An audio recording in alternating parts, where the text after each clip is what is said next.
आज वो मालदीव इंडिया के घुटनों में बैठ चुका है कि वो जय श्री राम का नारा थोड़ी लगाते हैं यहाँ। अच्छा। दुनिया के जिस मर्जी बंदे से पूछना वो पाकिस्तानी कहते हैं भी गजवा हिंद होगा।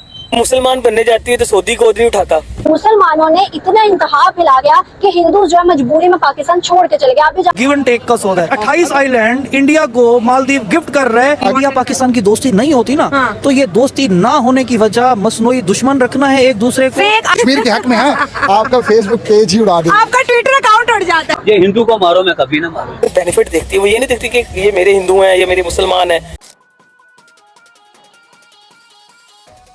आयरलैंड सौंप दिया, जहां दोस्तों इंडिया को कुछ दिन पहले आंख दिखा रहा था, चाइना के शरण में जा चुका था। आज चाइना उसको आंख दिखा दिया, चाइना उसको दिखा दिया भाई हम किसी के भी सगे नहीं हो सकते। तो मालदीव फिर से आ गया इंडिया के गोद में, जिसका जो खबर है पाकिस्तान में काफी वायरल है। पाकिस्तान के लोग कह रहे हैं कि भाई ये तो अजूबा हो गया। ये सब सारा कुछ आपको देखने को मिलेगा इस वीडियो में दोस्तों। तो नमस्कार, आदाब, राम राम, सत श्री अकाल। मैं आपका दोस्त मिस्टर टीपी। चलिए चलते हैं वीडियो की तरफ। वो मालदीव जो कि इंडिया को आंखें दिखा रहा था, वो मालदीव जिसने प्राइम मिनिस्टर नरेंद्र मोदी को लक्षद्वीप के हवाले से लेके बहुत ज्यादा ट्रोल किया, आज वो मालदीव इंडिया के घुटनों में बैठ चुका है। डॉक्टर एस जयशंकर और मोहम्मद मुइज़ू के बीच 28 आइलैंड को लेके डील साइन हुई है। मालदीव ने अपने 28 आइलैंड जो है इंडिया को हैंड ओवर कर दिए कि वहां पर वो सीवरेज और वाटर प्रोजेक्ट लगाएगा, क्योंकि मालदीव की अगर बात करें कि ये एक ऐसा कंट्री है जो कि समुद्र से घिरा हुआ है।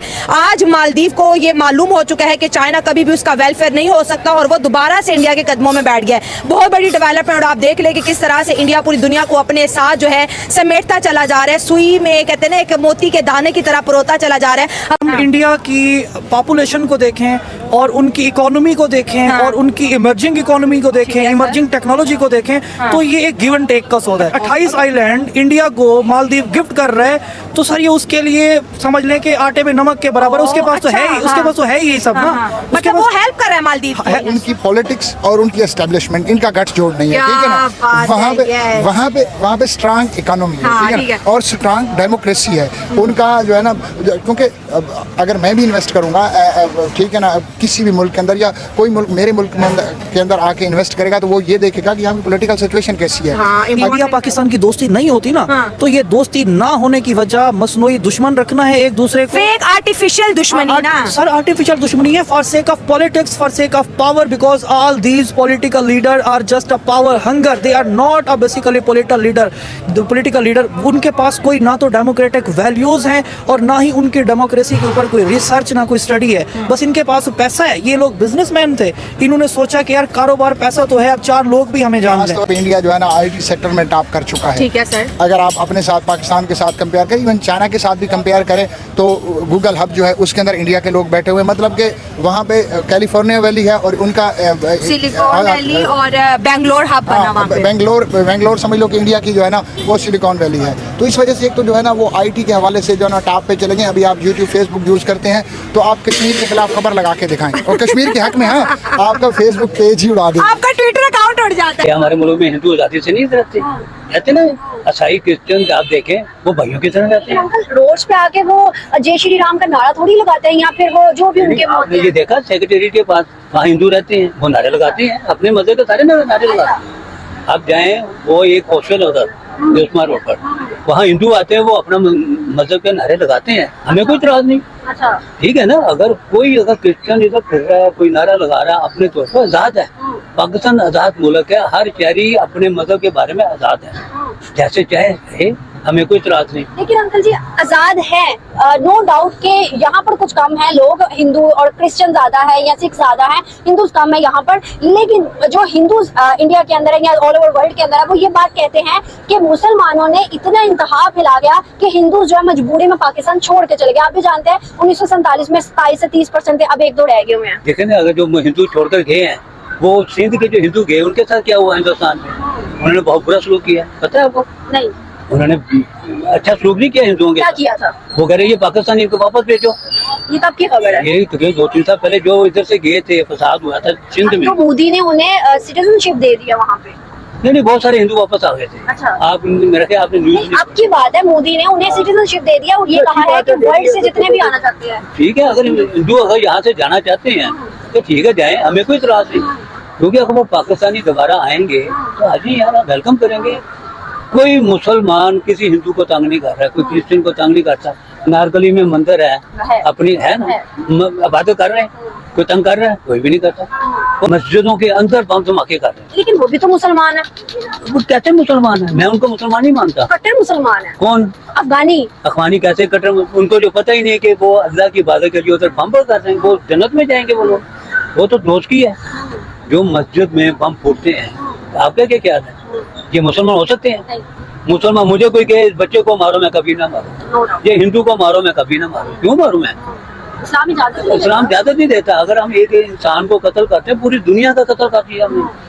कि भाई अमेरिका इन्वॉल्व था, उसने ओपनली बोला है। मैंने ये खबरें सुनी, आपने भी शायद सुनी हो। जी ऑब्वियसली इन्वॉल्व था। वो एक आर्मी बेस बनाना चाह रहे थे, उनके पास एक आइलैंड है, ठीक है। तो उधर से वो चाइना, क्योंकि ताइवान वाली साइड पे थोड़ा सा मशकें कर रहा होता है, Exercise। चाइना का जरा होल्ड ज्यादा है, नॉर्थ कोरिया वाली साइड पे भी, ठीक है, तो फिलीपींस वाली साइड पे भी, फिलीपींस से भी मांगे इन्होंने बेसिस, मालदीव्स में इनके ऑलरेडी बेसिस हैं, ठीक है। तो ये चाह रहे थे कि बे ऑफ बंगाल से ये केटर करें। और इंडिया चाह रहा था कि इंडिया, क्योंकि आपको पता है एक इंडिपेंडेंट फॉरेन पॉलिसी हमेशा प्ले करता है, वो अपना फायदा देखता है। इंडिया ने ये सोचा कि चाइना को तो कंट्रोल, अच्छा इंडिया क्यों नहीं चाहता था? इंडिया देखें आपके, इंडिया की चाइना से के साथ जंग हो चुकी है, अभी भी चाइना के साथ इंडिया की उस तरह दोस्ती सलेगी नहीं है। Rough and tough. जो बांग्लादेश में माइनॉरिटी है एज ए हिंदू, तो उसमें यह है कि जो भी बांग्लादेश कर रहा है इस टाइम, जो भी बांग्लादेश में हो रहा है, कोई भी लॉ एंड ऑर्डर नहीं है, कोई भी मतलब कोई भी इस टाइम टेक ओवर में नहीं है, किसी की कोई बात नहीं मानी जा रही। एक दिन में उन्होंने बाहर से नोबेल प्राइज शुदा यूनुस साहब को बुलाया है और अगले दिन उन्होंने उसे हेल्प ले लिया है। नहीं, लेकिन ये निकल नहीं ना सकते, क्योंकि फिर हुकूमत के पास कुछ रह ही नहीं जाएगा आवाम से बात करने के लिए। क्या बात करेगा? ठीक है, आप बताएं ना, क्या बात करेगी हुकूमत के? हम इंडिया को नहीं छोड़ेंगे, एक मुसलमान 10 हिंदुओं के बराबर है, ठीक है, ये बातें नहीं होंगी, गज़वा हिंद की बातें नहीं होंगी। अच्छा, मैं लोगों को बताना चाहता हूँ, लोग कहते हैं गज़वा हिंद होगा। अच्छा। दुनिया के जिस मर्जी बंदे से पूछना, वो पाकिस्तानी कहते हैं भी गज़वा हिंद होगा। आप बताएं गज़वा हिंद होगा या हो चुका है? मैं दुबई गया, मैंने वहां पर ज्यादा मैंने महिंद्रा और टाटा की बसेस देखी। मैं भी दुबई गया, खास तौर पे बाइक्स की अगर बात करें, वो तो 40 सारी मेड इन इंडिया रही। दुनिया की सबसे बड़ी बाइक प्रोडक्शन जो है ना, वो चाइना नहीं है, वो इंडिया है। अच्छा, जो इकोनॉमी देख लें अब, इंडिया को as a whole, India as a state की जगह इंडिया एज एन एंटरप्रेन्योरशिप देखें, India as in made in India देखें, ठीक है, India as in discover India देखें, ठीक है, इंडिया की ब्रांडिंग है सर। इंडिया दुनिया को, आपको पता है इंडिया का एक इवेंट होता है IPL, ठीक है, ठीक है, आपके जो बड़े बड़े फुटबॉल की लीग्स है ना यूरोपियन, ठीक है, उससे बड़ा इवेंट है। आज का जो मुसलमान है, एक मुसलमान 10 काफिरों पे या हिंदुओं पे भारी, जो ये कंसेप्ट है, ये आपको लगता है कि ये एक चूरन है, बेवकूफ बनाया जा रहा है? भैया ऐसे तो फिर हमें क्रिकेट में एक खिलाड़ी को भेजना चाहिए, उनकी 10 लोगों की टीम आए, 11 की आए, हमारा एक ही जाए, एक चले, एक जाए, चल जाए बैट्समैन, एक बॉलर चल जाए और जीत के आ जाए। कोई हदीस बता दे कि आप सल्लल्लाहु अलैहि वसल्लम ने कहा कि एक मुसलमान है तो 10 जो है वो हिंदू हैं या बुद्ध परस्त हैं, उनके बराबर है। नहीं, तो ये कंसेप्ट किधर से आया जो हमें बताया जाता है? ये मतलब ये क्या किसी हदीस में या किसी मजहब में नहीं है, इस्लाम में नहीं? ये ज़ियाउल हक ने बताया है। बंगालियों के साथ भी, अगर हिंदू बंगालियों के साथ भी वहाँ हो रहा है, तो रियासत जो है ना, वो सबसे पहले अपने बेनिफिट देखती है। वो ये नहीं देखती कि ये मेरे हिंदू हैं, ये मेरे मुसलमान हैं। अगर इतना ही था तो रियासती लेवल पे बाइकआउट करता पाकिस्तान इसराइल का, हर लिहाज से उसके अलाइज का भी करता। फलस्तीन का दुख नहीं है, क्यों नहीं है? तो वो कैसे बॉर्डर खोल दे? उनको कुछ नजर आ रहा है, उनके वहाँ पे कुछ अपने अंदर खाते, उनके अपने बड़े स्ट्रेटेजिकल मामलात हैं।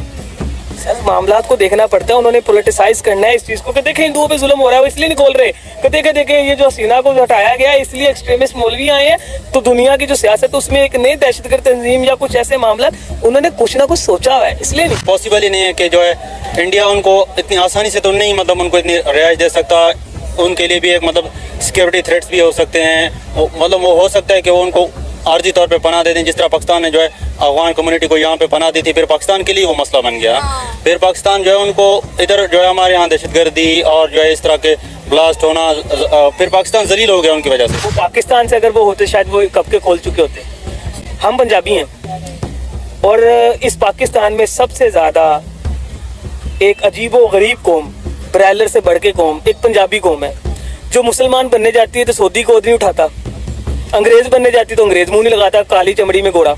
हाँ दोस्तों, तो देखा आपने मालदीव वाला न्यूज, बिल्कुल ही हकीकत न्यूज है। और आपने देखा एक भाई ने कहा गजवाए हिंद के बात आपने इस वीडियो में देखा, सुना आपने। पाकिस्तान के लोगों का हमेशा आप सुनेंगे वीडियो में, हमेशा बोलेगा कि एक मुस्लिम 10 काफिरों पे भारी पड़ता है। भाई ने कहा कि तो ऐसा क्यों नहीं करते कि एक खिलाड़ी को भेज दे इंडिया में, वहाँ के 10 खिलाड़ी साथ में। भाई आप 11 प्लेयर आ रहे हो, पूरा खिलाड़ी तो हरा नहीं पा रहे हो इंडिया को, एक खिलाड़ी क्या कर लोगे। आप पाकिस्तान के काफी सारे वीडियो देखते होंगे दोस्तों, आपको एक चीज समझ में जरूर आता होगा, नोटिस करते होंगे कि पाकिस्तान के 80% जो लोग हैं अभी भी बांग्लादेश के सपोर्ट में खड़े हैं। उन्हें लग रहा है कि अच्छा हो रहा है कि वहाँ पे हिंदुओं के साथ जो हो रहा है। भाई साहब, मेरा हिंदू मुस्लिम सिख ईसाई से कोई मतलब नहीं है, हम सब भाई भाई हैं। इंसानियत को सपोर्ट करो, इंसानियत को प्रमोट करो, इंसानियत को सहयोग करो। तो दोस्तों उम्मीद करते हैं आपको वीडियो अच्छा लगा हो। अगर आप मेरे चैनल पर नए हैं तो सब्सक्राइब करें, वीडियो को लाइक करें और शेयर जरूर कीजिएगा। तो मिलते हैं एक न्यू रिएक्शन वीडियो में, तब तक के लिए नमस्कार, राम राम, जय हिंद।